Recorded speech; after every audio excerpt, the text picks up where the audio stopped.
Bueno, pues seguimos precisamente con nuestra clase que estamos estudiando juntos sobre la Biblia hebrea, la parte número 2.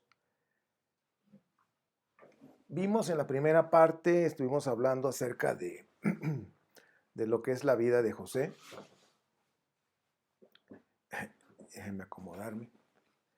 Y pues de acuerdo a los historiadores, de acuerdo a los especialistas, pues realmente nos está mostrando habla de una novela histórica donde quieren dar continuidad a esta epopeya de la formación de un pueblo de Dios.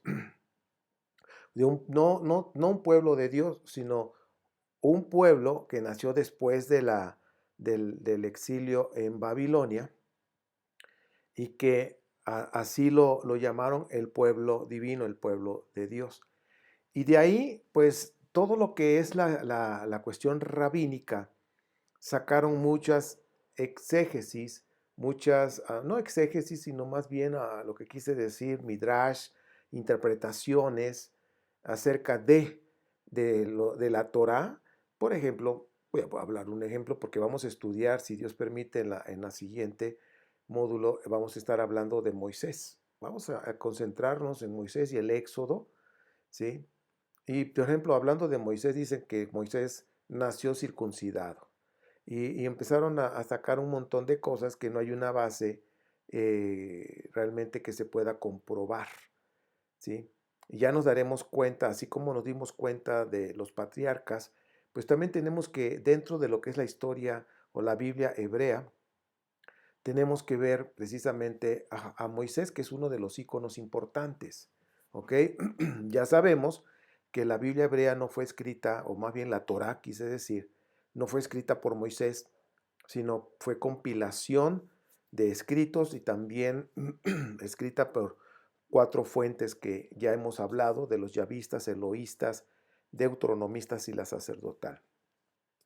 Ahorita en esta segunda parte estaremos hablando, pues ahora sí que vamos a como ver una conclusión de lo que es el Génesis, sobre todo en esa epopeya. Ya vimos que del capítulo 1 al capítulo 11, dentro del judaísmo le llaman la prehistoria, ¿sí? De alguna manera la formación de las naciones, la creación, cómo fue, ¿sí?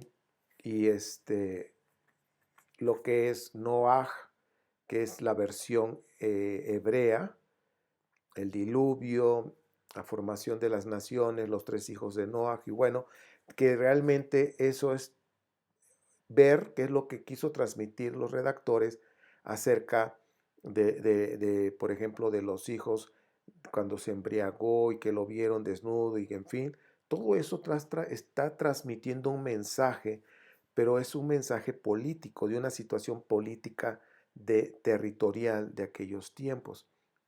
Bien, ese es un tema aparte para analizar. Pero ahorita lo que estamos hablando del capítulo 12 hasta el final del libro de Génesis, que de alguna forma ahorita vamos a tomar una conclusión al respecto de todo lo que hemos analizado juntos. El libro de Génesis describe a Abraham como el arquetipo de un hombre de fe, de un patriarca familiar, que es originario de Ur, en el sur de Mesopotamia, y que se asentó con su familia en la ciudad de Harán. Ahora, Dios se le apareció y le ordenó: sal de tu tierra. Estábamos comentando en la primera parte que así como en el libro de Esther no hay una interacción de Dios con los personajes, en el libro de José o en la historia de José no hay una interacción de Dios directo con José, como lo hubo con los patriarcas. Como en el caso de Abraham, había una interacción Y le dice, sal de tu tierra nativa y de la casa de tu padre a la tierra que te mostraré. Haré de ti un gran pueblo, te bendeciré, haré un famoso tu nombre y servirá de bendición. Esto viene en Génesis 12, 1 al 2. Es decir, así comienza la epopeya del pueblo de Israel, con un llamado a un personaje importante que en este caso es el patriarca Abraham, que ya lo hemos analizado. Este varón obedeció y tomó a su mujer a Sarai y a su sobrino Lot y partió hacia la tierra de Canaán. Ahora sí que recorrió con sus rebaños que tenía las serranías centrales, desplazándose sobre todo el Siquén en el norte, en Betel, en Hebrón. Entonces vemos que la familia de Abraham fue el origen de todas las naciones de esa región, hablando de esas naciones que son conocidas como tribus. Durante sus andanzas por lo que es Canaán, los pastores de Abraham y de Lot pues comenzaron a pelearse, como ya sabemos la historia que viene precisamente en Génesis. Para evitar los conflictos familiares, entonces Abraham y Lot decidieron repartirse el país. Abraham y su gente se quedaron en las tierras occidentales, mientras que Lot y su familia marcharon al este, al valle del Jordán, y ahí se asentaron lo que conocemos como Sodoma y Gomorra, o más bien como Sodoma, ¿sí? Que está muy cerca del Mar Muerto. Ahora, después de la destrucción que fue de Sodoma y de Gomorra, Lot marchó hacia las colinas orientales para convertirse en el antepasado de los pueblos transjordanos de Moab y Amón. Ahora, quiero que ustedes vayan observando que toda esta descripción nos están ubicando territorios, ¿ok? Que de alguna manera todos están relacionados con Abraham. Ahora, Abraham fue el padre de varios pueblos antiguos. También nos habla la historia que nos redacta Génesis, que tomó a una concubina llamada Agar, que era una esclava egipcia y que de acuerdo a otros escritos apócrifos era una hija que tuvo con una concubina el faraón. Es decir, que Agar venía de un linaje real, aunque no era de un matrimonio del faraón, pero genéticamente venía ahora sí que del semen del rey faraón, por lo tanto, la convertía en una princesa o de sangre real, vamos a llamarlo así, de acuerdo a los conceptos de antiguos. Entonces, la historia nos muestra pues que el faraón se la pasó a Agar como un regalo, pero como una esclava, y tuvieron pues ahora sí que Abraham, la historia nos dice que como Sara, su esposa, no podía tener hijos, pues, la costumbre era con la sierva y pues decidieron tener un hijo a través de la sierva, que pues fue una decisión pues nada sabia, por decirlo así, pero pues nos está hablando del nacimiento de otra nación. Tuvieron a Ismael, el padre de todos los pueblos árabes de los desiertos meridionales. Entonces, pues todo tiene una explicación, ¿sí? Entonces, una egipcia con un nombre cananeo, tienen un hijo y pues bueno, ya sabemos, los árabes. Ahora, Abraham y Sara tuvieron en su vejez a Isaac.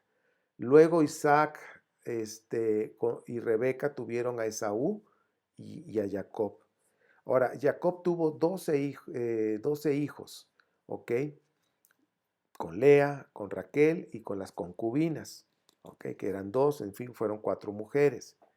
José fue el primogénito de Raquel, que era una mujer estéril.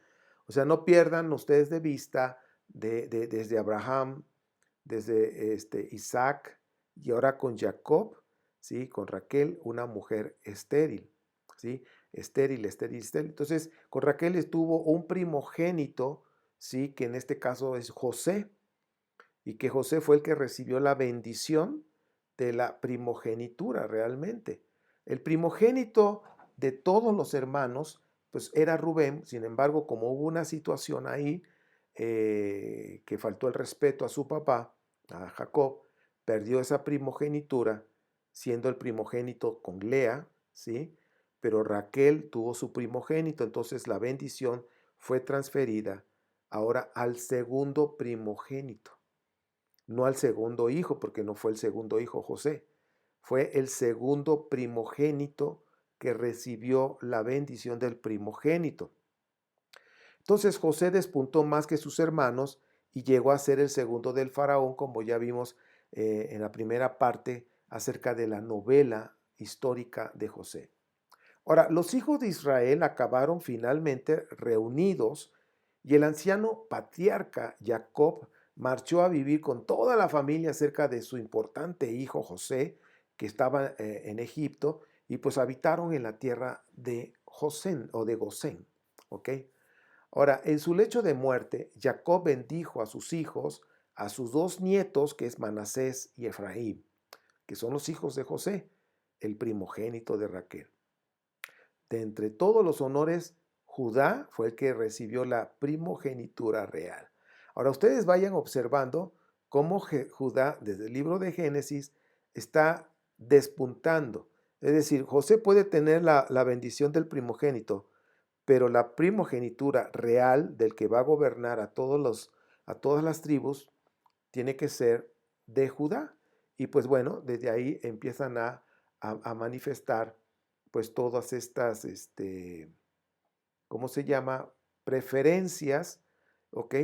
Y pues como sabemos, José despuntó, José salió adelante y sus dos hijos fueron adoptados por su padre Jacob para que formaran parte de los 12 hijos. Ahora, tras la muerte de Jacob, su cuerpo fue llevado de vuelta a Canaán, que estamos hablando del territorio que sería algún día la herencia tribal de Judá.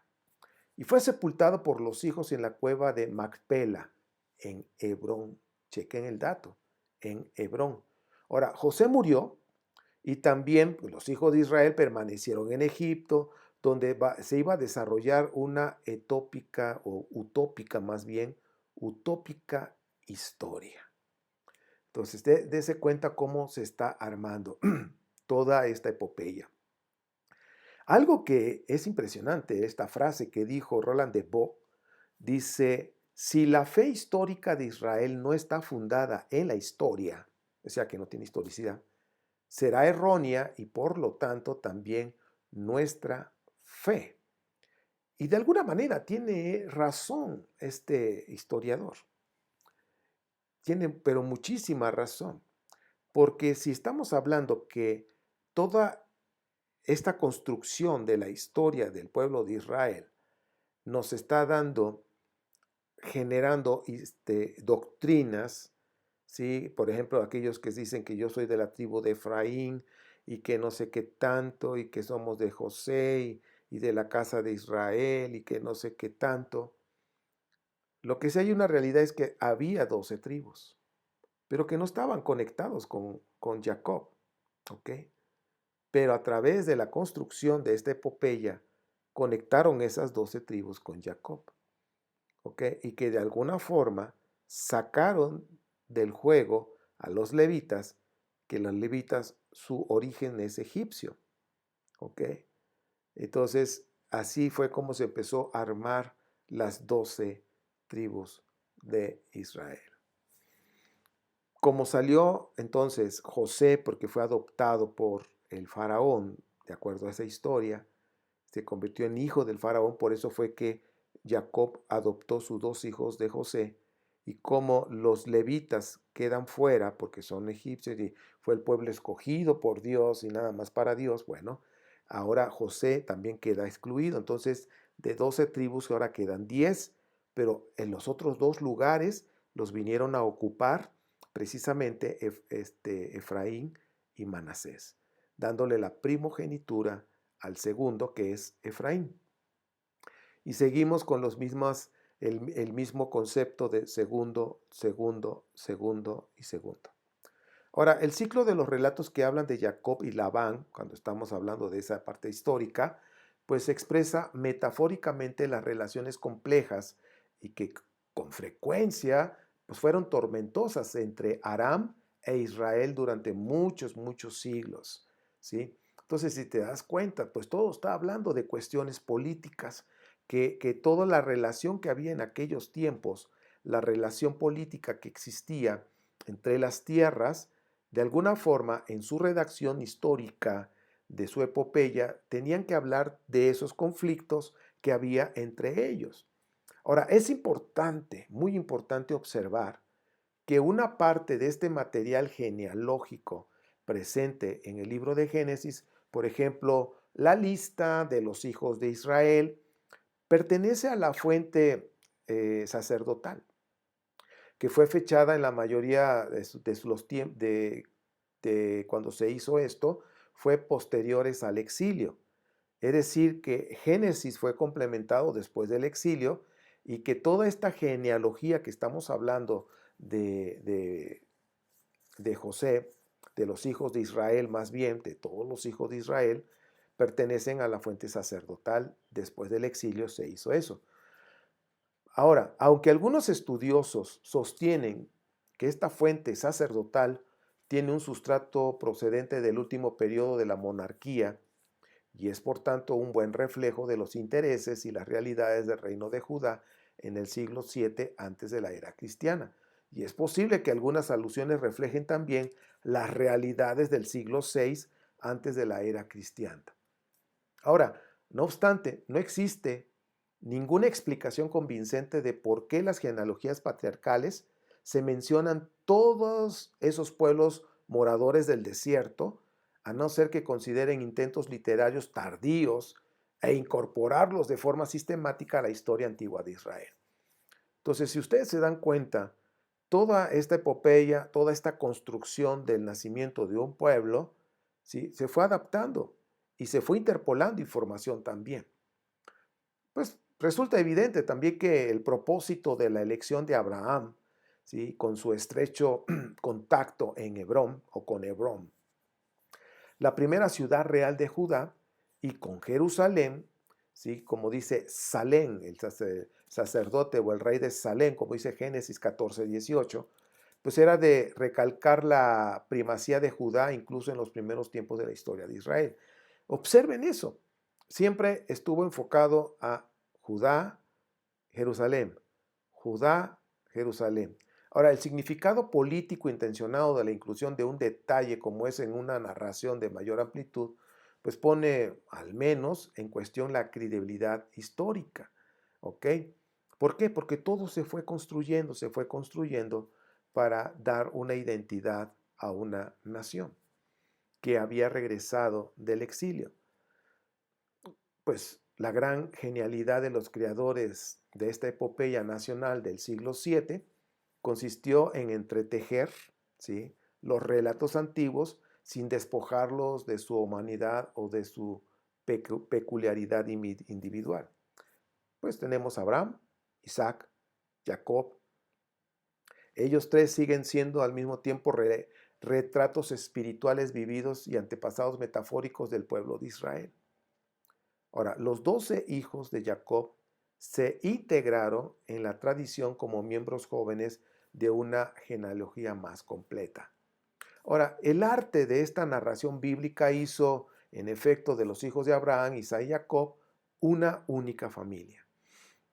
Entonces, de alguna manera, esas 12 tribus que estoy mencionando, que en tiempos antiguos existían, por ejemplo, ya vamos a analizar en la vida de Moisés, esa leyenda mítica y la utopía del Éxodo, nos vamos a dar cuenta que cuando salieron, según el relato, las 12 tribus, en esa misma época, de acuerdo al relato, ya Asher ya estaba habitando en su tierra, ya estaba ahí. Entonces, a ver, ¿cómo está esto, no?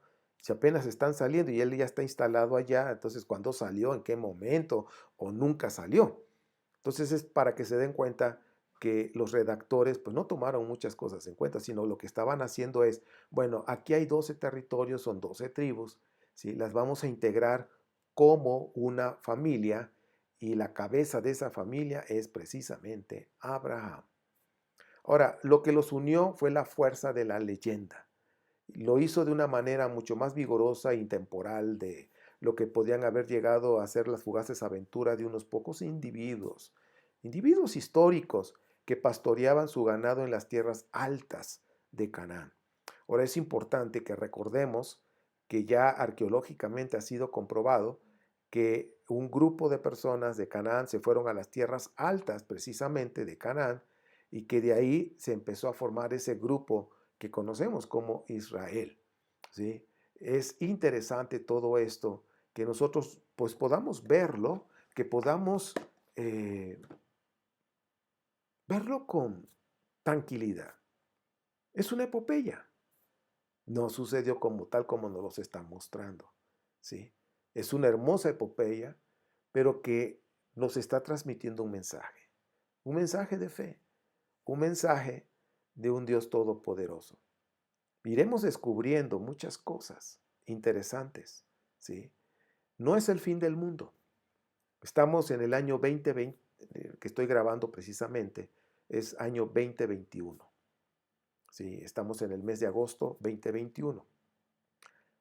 La plaga de las virus y todo esto piensan que es el fin del mundo. No, no es el fin del mundo. Es el comienzo de una era. Y esta era todavía le falta mucho más. ¿Sí? Que de acuerdo a lo que tiene todas estas tendencias, según esto, los judíos que estudian de manera profunda la parte mística dicen, todavía faltan por lo menos 2000, 3000 años más a esta era. Faltan muchas cosas por suceder. Pero lo más importante de la Biblia hebrea, que tiene tanta riqueza espiritual, no histórica, porque no es un libro de historia, pero en riqueza espiritual, de principios espirituales, es muy rica. ¿Y qué es nosotros nos tenemos que enfocar? Que realmente los redactores que nosotros vemos aquí en la Biblia, en la Torá, las cuatro fuentes, los otros libros que hay, que conocemos de profetas y libros, poemas, en fin, proverbios, salmos, en fin, todo esto que conocemos como Biblia hebrea, hay mucha riqueza. Que los redactores lo que estuvieron transmitiendo es un mensaje místico, un mensaje espiritual. Yo te invito a que tú te enfoques en eso. ¿Sí? Te está dando cuenta de la realidad de las cosas.